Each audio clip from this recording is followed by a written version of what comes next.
السلام علیکم ورحمۃ اللہ وبرکاتہ۔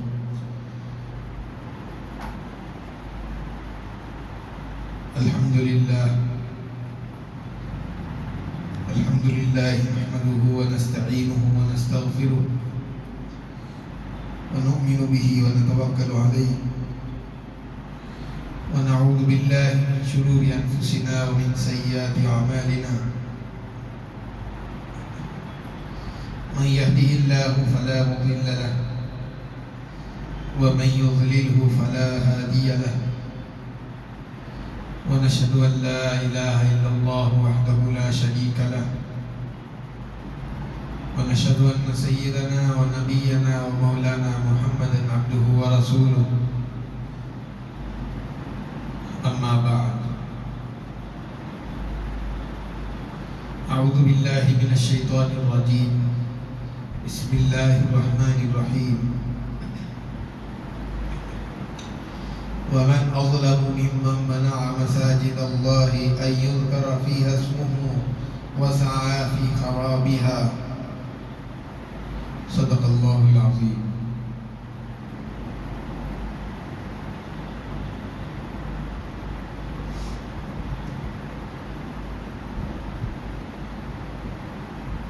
معزز سامعین کرام،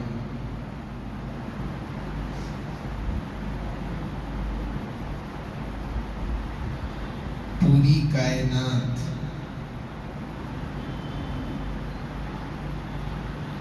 اللہ تبارک و تعالیٰ کی ملکیت ہے۔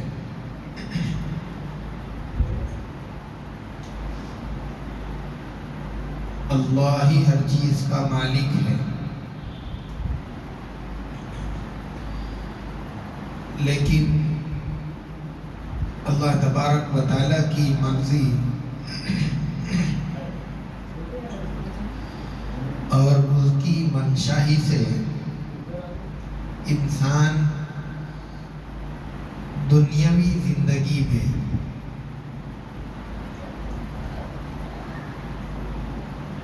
مختلف چیزوں کا مالک بنتا ہے۔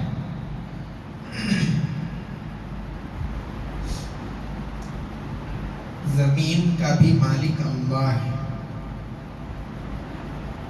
لیکن اس دنیاوی زندگی کے اندر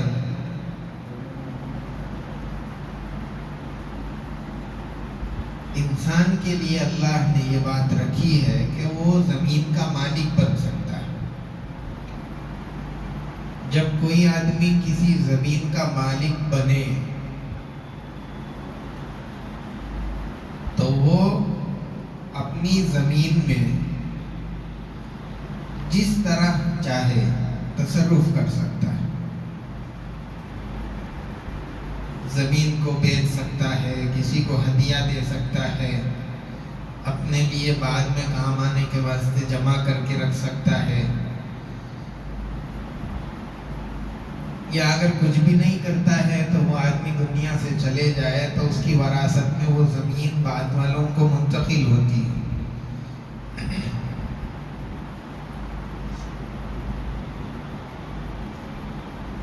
تو جب آدمی زمین کا مالک رہے تو یہ سب تصرفات ہیں،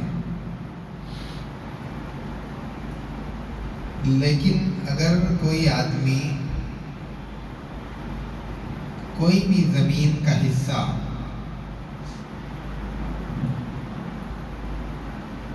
اللہ کی مسجد کے لیے وقف کر دے، مسلمانوں کی عبادت کے لیے اس کو دے دیا جائے، تو اب انسان کا اختیار اس زمین سے ختم ہو جاتا ہے، انسان کی ملکیت باقی نہیں رہتی۔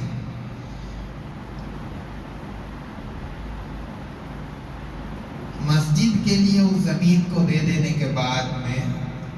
آدمی اس میں اپنی مرضی سے تصرف نہیں کر سکتا، نہ کسی کو ہدیہ دے سکتا ہے، نہ اس کو دوسرے کے ہاتھ بیچ سکتا ہے۔ وقف کر دینے کے بعد میں وقف کرنے والے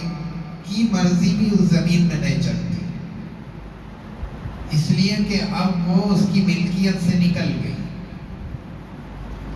جو زمین مسجد کے لیے وقف کر دی جائے تو وہ انسانوں کی ملکیت سے اب نکل جاتی ہے اور اللہ کی ملکیت میں چلے جاتی ہے۔ اسی چیز کو قرآن کریم کے اندر اللہ تبارک و تعالیٰ نے فرمایا وَأَنَّ الْمَسَاجِدَ لِلَّهِ، مسجدیں اللہ کے لیے۔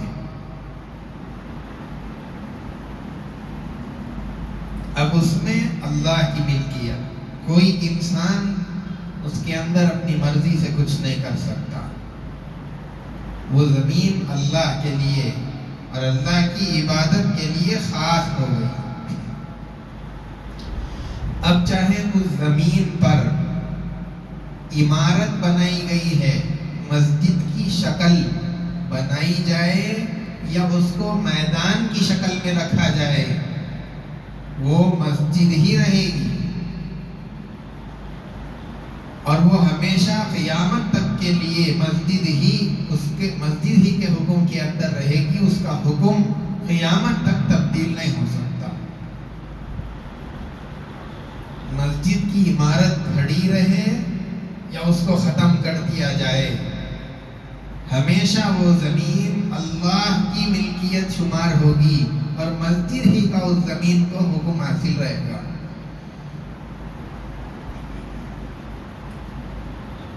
مسجد مسلمانوں کی عبادت گاہ، اس کا ایک بہت بڑا مقام ہے جہاں پر مسلمان جمع ہو کر کے اللہ تبارک و تعالیٰ کی عبادت کرتے ہیں۔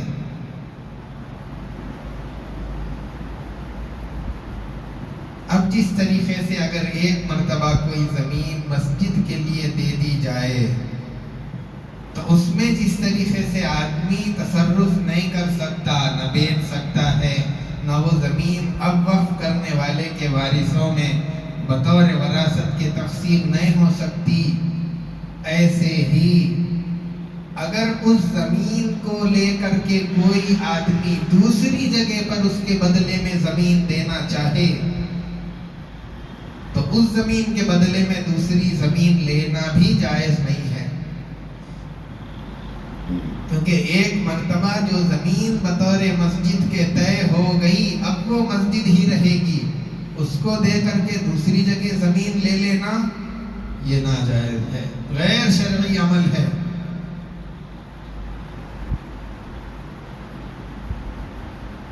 جب بابری مسجد کا فیصلہ آیا تھا اس وقت میں حکومت کی طرف سے جب یہ بات کہی گئی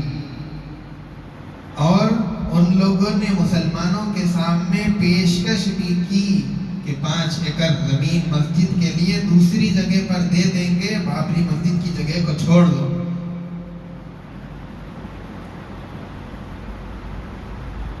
تو یہ ہو نہیں سکتا، اس لیے کہ وہ زمین مسجد کے لیے ایک مرتبہ جب طے ہو چکی ہے تو اب اس کے حکم کو قیامت تک بدلا نہیں جا سکتا اور اس کے بدلے میں دوسری زمین بطور مسجد کے قبول نہیں کی جا سکتی۔ جنہوں نے قبول کیا ان کا عمل غیر شرعی ہے، شریعت کی تعلیمات کے خلاف ہے۔ اور پھر قرآن کریم کے اندر یہ بات بھی بتا دی گئی ہے وَمَنْ أَظْلَمُ مِمَّنْ مَنَعَ مَسَاجِدَ اللَّهِ أَنْ يُذْكَرَ فِيهَا اسْمُهُ وَسَعَى فِي خَرَابِهَا، اس آدمی سے، اس انسان سے بڑا ظالم کون ہو سکتا ہے جو اللہ کی مسجد میں اللہ کا نام لیے جانے سے روک دے اور اس کے ویران کرنے کی کوشش کرے۔ یہ آیات اگرچہ کہ خاص واقعے کے ضمن میں نازل ہوئی تھی، اس کا پس منظر اور اس کے پیچھے کیا واقعہ ہے، اس کا شان نزول، اس بارے میں مفسرین نے 2 واقعات لکھے ہیں۔ ایک تو جس وقت یہودیوں نے حضرت یحییٰ علیہ السلام کو قتل کر دیا تھا، شام کے رہنے والے عیسائیوں کو ان کے اس کام سے غصہ آیا اور بدلہ لینے کے لیے وہ ان یہودیوں کو قتل کر ڈالے اور تورات کے جو نسخے موجود تھے ان کو جلایا اور مسجد اقصی بیت المقدس کو ویران کر دیا، گندگی وہاں پر ڈالی اور خنزیر کو وہاں پر چھوڑ دیا۔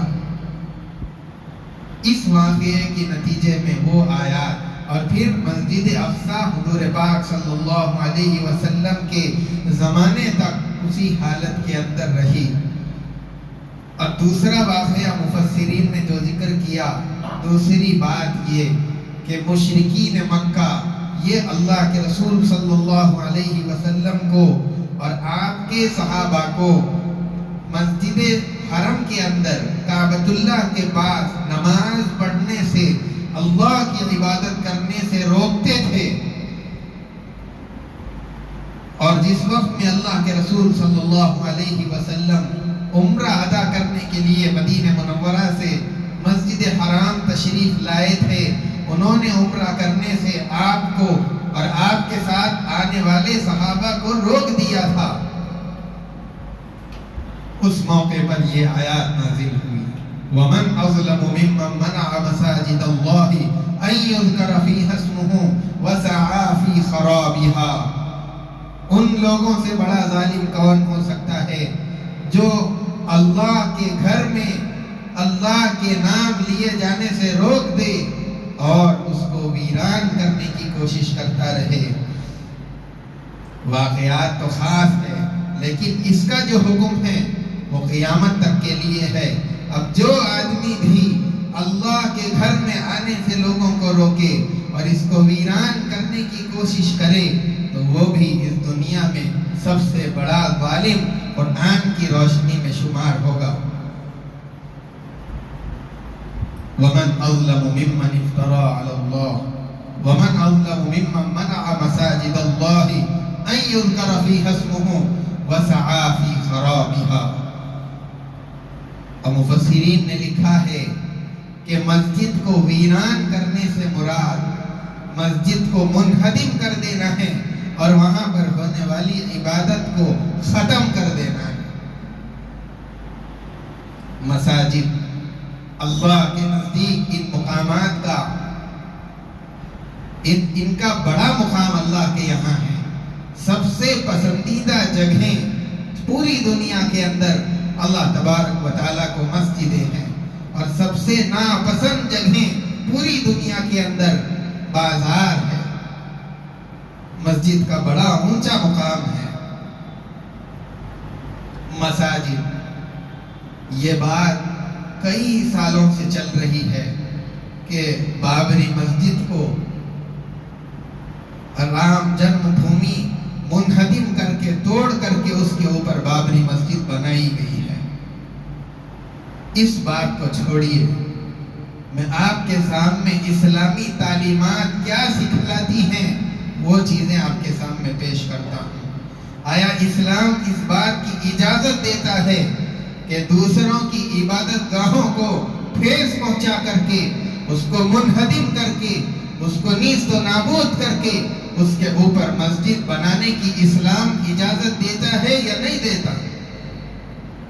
اسی طرح کا ایک واقعہ، اسلام تو یہ سکھاتا ہے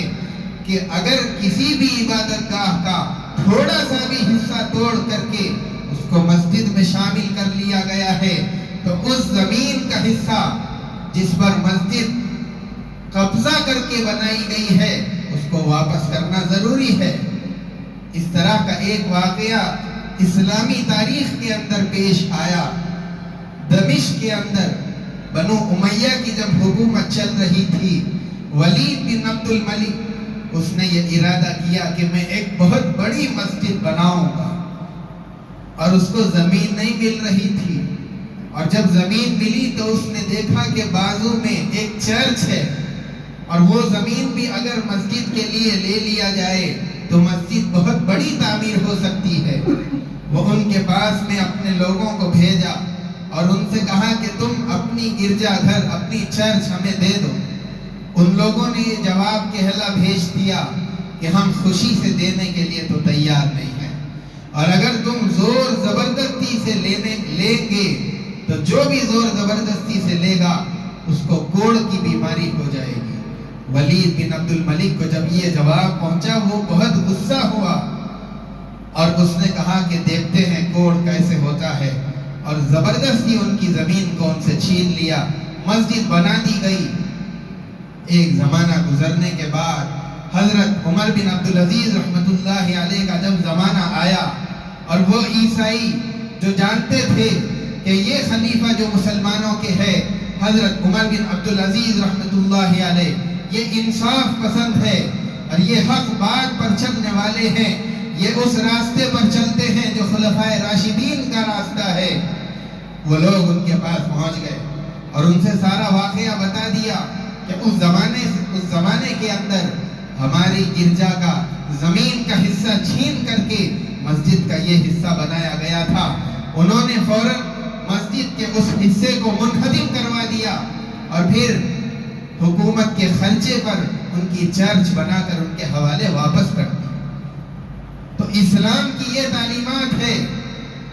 اور مسلمان حکمران اس طرح کے تھے جنہوں نے کسی سے ناجائز اور غیر زور زبردستی کے ذریعے کسی کی زمین نہیں ہڑپی اور کسی کی مندروں کو منہدم نہیں کیا، کسی کی عبادتوں کو ٹھیس اور نقصان نہیں پہنچایا۔ تاریخ اس بات پر گواہ ہے، واقعات تو بہت سارے ہیں، میں آپ کو سناؤں۔ حضرت داؤد علیہ السلام اور حضرت عمر رضی اللہ تعالیٰ عنہ کا بھی ایک واقعہ ہے، اگر وہ سناؤں گا تو بات بڑی ہو جائے گی، بات دراز ہو جائے گی، وقت اتنا نہیں ہے کہ سب واقعات آپ کے سامنے سنائے جائے۔ بس اتنا ہر مسلمان کو یاد رکھنا چاہیے کہ زور زبردستی سے کسی کی زمین چھین کر کے مسجد بنانے کی تعلیم اسلام نہیں دیتا۔ اسلام کے اندر اگر اس طرح کی مسجد بنا دی جائے تو کوئی اس زمانے کا مفتی یا عالم اس بات کا فتویٰ نہیں دے سکتا کہ اس مسجد کے اندر نماز ادا کی جائے اور عبادت کی جائے۔ تو یہ تعلیمات اسلام کی ہیں، اور ایک طرف دوسری طرف ہم پر یہ دعوے کیے جا رہے ہیں کہ مندروں کو توڑ کر کے مساجد تعمیر کر دی گئی ہیں۔ یہ بالکل غلط دعوے ہے، بغیر دلیل کی بات ہے۔ اگر دعویٰ کرنا ہے تو پوری دلیل کے ساتھ، وہ بھی ایسی ویسی نہیں، ٹھوس دلیل کے ساتھ میں بات کی جائے۔ صرف اٹھا کر کے جو چاہے دعویٰ کر رہا ہے اور باتیں کہتا چلا جا رہا ہے، اور اس کے بعد اپنی بات کے ثابت کرنے کے لیے کوئی ایک دلیل بھی نہیں ہے جس کے ذریعے سے وہ یہ ثابت کر سکے کہ اس مسجد کے بننے سے پہلے اس جگہ پر ہماری عبادت گاہ تھی۔ اسلام کی تو یہ تعلیمات ہے۔ ہندوستان کی آزادی کے بعد میں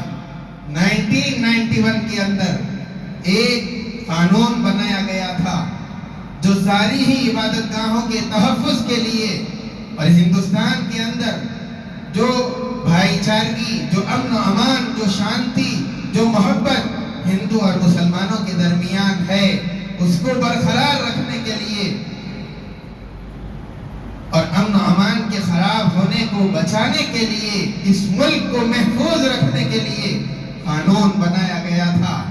اس قانون کے اندر یہ بات صاف صاف لکھ دی گئی تھی کہ ہندوستان کی آزادی کے وقت میں 1947 15 اگست کو جو عبادت گاہ جس مذہب کی بھی ہو، جس حالت کے اندر آزادی کے وقت میں برقرار تھی، اب آگے اس کو اسی حیثیت سے رکھا جائے گا، اور کلی طور پر یا جزوی طور پر اس کے اندر کسی بھی قسم کی تبدیلی نہیں کی جائے گی۔ اگر تاریخی اعتبار سے یہ ثابت بھی ہو جائے کہ اس مسجد کے بننے سے پہلے یہاں پر کچھ اور عبادت گاہ تھی، مندر تھی یا کسی اور کی عبادت گاہ تھی، پھر اس عبادت گاہ کو منہدم کر کے مسجد بنائی گئی ہے یا دوسری کوئی بھی عبادت گاہ بنائی گئی ہے، تو اب اس قانون کی رو سے اس کو اب جو حیثیت میں ہے اسی حیثیت پر اس کو برقرار رکھا جائے گا۔ اس کو توڑ کر کے جن لوگوں نے دعویٰ کیا ہے ان کو واپس نہیں کریں گے،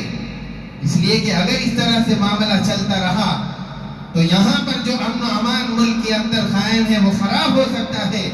اس لیے یہ قانون بنایا گیا تھا، اور اس قانون کے اندر یہ بھی لکھ دیا گیا تھا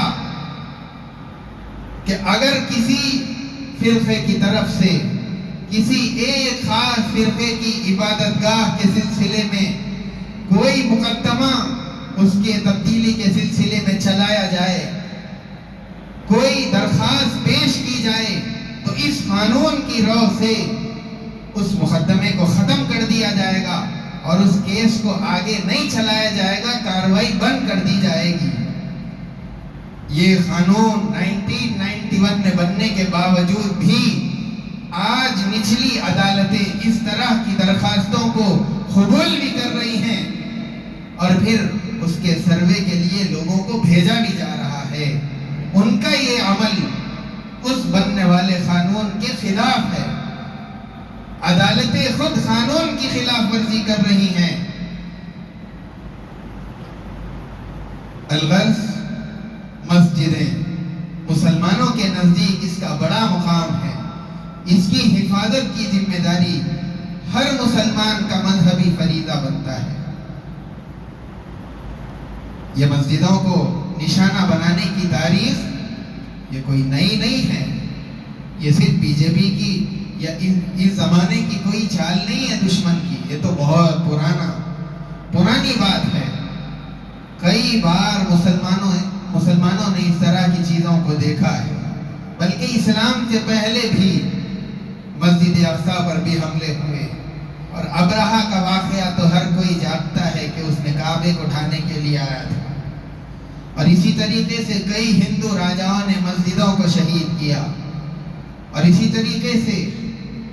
بابری مسجد بھی ہمارے سامنے ہے۔ ہندوستان کی آزادی کے وقت میں بھی تقریباً 9000 مسجدوں کو شہید کر دیا گیا تھا، اور پھر اب تک کئی ایک مساجد کے اوپر، کبھی عیدگاہ مسجد، کبھی سنبھل کی جامع مسجد، کبھی کوئی ایک شاہی مسجد، یکے بعد دیگر مختلف مساجد پر دعوے کیے جا رہے ہیں، لیکن تاریخ کے اندر یہ بات موجود ہے، اور جو سچے اور حقیقی ہندو ہے وہ اس بات کو جانتے ہیں کہ ان کی کئی ایک مندریں جو بنی ہوئی ہیں وہ بدھزم جو مذہب ہے اس کے ماننے والوں کی عبادت گاہوں کو مسمار کر کے مندریں اس کے اوپر بنائی گئی ہیں۔ اسی لیے ان کے جو بڑے قائدین ہیں ان کی طرف سے یہ کہا جا رہا ہے کہ ہر مسجد کے نیچے مورتی کو اور مندر کو تلاش کرنے کی کوشش نہیں کرنی چاہیے، اس لیے کہ اگر یہ سلسلہ شروع ہوا تو ابھی مسجدوں کی باری ہے، اگلی باری مندروں کی آئے گی تو وہ بھی لپیٹے کے اندر آ جائیں گے، اسی لیے وہ اس سے محفوظ رہنے کے لیے یہ باتیں کہہ رہے ہیں۔ اور پھر کل ہی یہ فیصلہ سپریم کورٹ کی طرف سے آ گیا کہ نچلی عدالتیں جو اس طرح کے اپیلوں کو، درخواستوں کو قبول کر رہے ہیں اور اس سلسلے میں سروے کرنے کے لیے لوگوں کو بھیج رہے ہیں، اس پر روک لگا دی جائے۔ اب آگے چل کر کے اس طرح کا کوئی کیس کورٹ کے اندر قبول نہ کیا جائے۔ الغرض مسلمانوں کی مساجد کو، بلکہ مسلمانوں کو پریشان کرنے کا یہ ایک ہیلا ہے۔ اس حکومت کے آنے کے بعد کتنے مقدمہ، کتنی چیزیں، کتنے مسائل مسلمانوں کے نہیں اٹھائے گئے، کبھی حجاب کا مسئلہ، کبھی طلاق کا مسئلہ، کبھی وقف کا مسئلہ، پھر اب مسجدوں کا مسئلہ، کبھی NRC، کبھی کوئی اور چیز۔ صرف ارادہ اور نیت یہ ہے کہ مسلمانوں کو چین سے رہنے نہ دیا جائے، ان کو پریشان کیا جائے، ان کی زندگی کے چین اور آرام کو ختم کر دیا جائے۔ الغرض جب ہماری مساجد نشانہ بن رہی ہیں تو ہماری ذمہ داری، ہر مسلمان کی ذمہ داری یہ ہے کہ وہ مسجدوں کی حفاظت کرے۔ اس کے لیے سب سے پہلا کام مسلمان کا یہ ہے کہ وہ مساجد کو آباد رکھے، نمازوں کے ذریعے، عبادتوں کے ذریعے۔ اپنے محلے کی مساجد، اگر کوئی مساجد جو قدیم مساجد ہے ایسی جگہ پر ہے جہاں مسلمانوں کی آبادی نہیں ہے، تو وہاں پر جمعہ کا اہتمام، عید کی نماز کا اہتمام، کبھی افطار کے موقع سے وہاں پر دعوت، اور کبھی کوئی ایک دو جلسے وہاں پر کسی بڑے علماء کو بلا کر کے، اس طریقے سے وہاں رہنے والے اڑوس پڑوس کے ہندوؤں کو یہ معلوم رہنا چاہیے کہ اس مسجد کے اندر مسلمان آتے ہیں، عبادت کرتے ہیں، یہ مسجد ویران نہیں ہے۔ تو اس طریقے سے ہر مسلمان اپنی ذمہ داری سمجھتے ہوئے مسجدوں کو آباد رکھنے کی کوشش کرے۔ اللہ تبارک و تعالی مسلمانوں کی تمام مساجد کی اوقاف کی حفاظت فرمائے۔ وصلی اللہ وسلم علی سیدنا محمد وعلی آلہ واصحابہ اجمعین، وآخر دعوانا الحمدللہ رب العالمین۔ جو حضرات سنت نہیں پڑھے سنت پڑھ لیجیے۔